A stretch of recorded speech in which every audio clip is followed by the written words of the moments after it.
show we have for you today. This is the aftermath of the last week of the regular season and all the football games. It was what a week. We have the Patriots falling. We have Carolina going 15-1, angrily going 15-1, might I add, wanting to that undefeated streak, but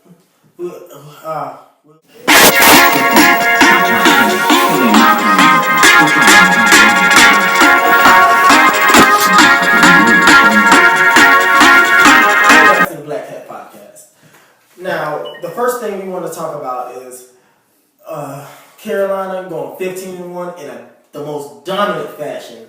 They looked pissed. I mean, they looked pissed when thinking about what happened last week. Even Cam said we shouldn't have lost that game, and I really do think that they believe that. I told y'all, if y'all look back on the last show, I told y'all it was going to be a blowout. The blowout. The game wasn't even close. It was close for like a quarter and a half. It really wasn't close. I mean, it was like really, really bad. I mean, Cam Newton was doing what he wanted when he wanted. If Corey Brown wouldn't have dropped the touchdown pass, or we would have had a few drops, Cam Newton's numbers would have been, so much better. Cam Newton had 2 passing touchdowns and he had 2 on the ground. He had like 278 yards or something like that. I mean, he is a beast. And our running game, I'm starting to like Cameron Artis-Payne. Jonathan Stewart, of course, he's a better back. When he's back, he's going to start. But looking towards the future, Cameron Artis-Payne is looking like a really nice addition to the team. Maybe starting next year, I feel that they'll give them more of a 1-2 punch than just letting Jonathan Stewart handle the load.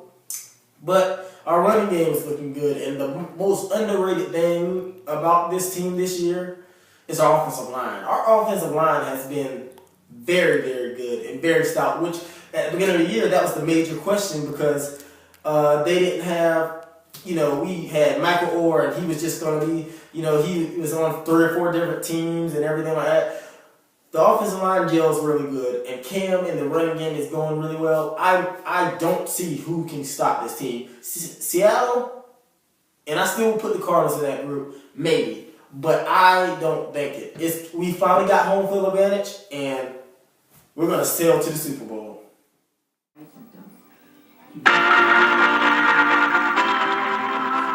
All right, next up, we're going to talk about that blowout. It's in Arizona. Now, I will say that came as a complete and utter shock to me because I have no idea how they just get. I mean, the Cardinals is known for this year. They're a high-powered offense. They have like 3 or 4 different receivers. They have a great running game and everything. But Seattle showed you the blueprint to beat them. Now, we could say that it could be like a letdown like what we had last week against Atlanta. But, I mean, it is utter, I mean, they got whipped. They got stumped. And it looked like it wasn't even close. I mean, it really wasn't. It was like 38-6. 46, I think that was the score. But that was a big and huge thing. Like, that gave us a little bit more momentum as well because we're like, we have just as good as a defense as Seattle. Like, we can do that. And Cam Newton can make some plays, I feel like, on the Cardinals. So, like, again, it's going to be a tough road to get there, but see, I'd rather having us beat the best instead of having to play the sorrier teams to get there. I'd rather have us beat the best so we can shut up all you doubters and shut up all you doubters and just make sure we get to the Super Bowl and win it. So nobody can say anything. We didn't take the shortcut. We didn't have to face any, below average teams in the playoffs and everything. We faced the very best and we beat them. And that's what I want.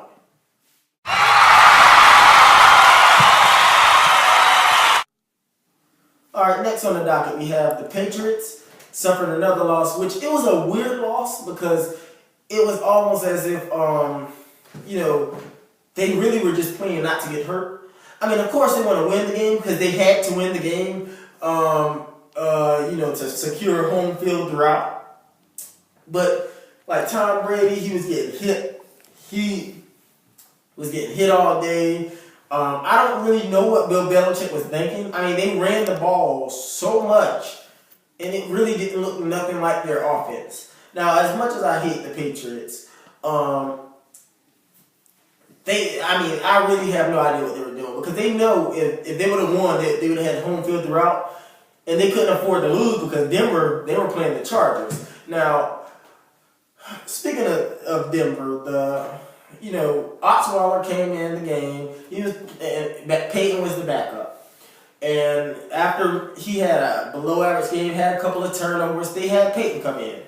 Now, I think that they're going to ride with Peyton the whole way because of his experience, and Peyton has been a great quarterback. He's coming on the decline of his career right now, but I really do think that Peyton is going to be the best winning scenario for them, because and they actually have a shot because the Patriots are banged up. The Bengals are pretty healthy, but they don't have their quarterback right now. I mean, it's a lot that is in Denver's favor right now, so they really need to take advantage of it. Now, yeah, they have to take advantage of it actually, because it's no way that this is their best opportunity that they've had so far in the last few years. You guys have a wonderful day, and y'all, thanks for watching the Black Cat Podcast. See you next. And don't forget, if you're not a Panthers fan, you're not a fan at all.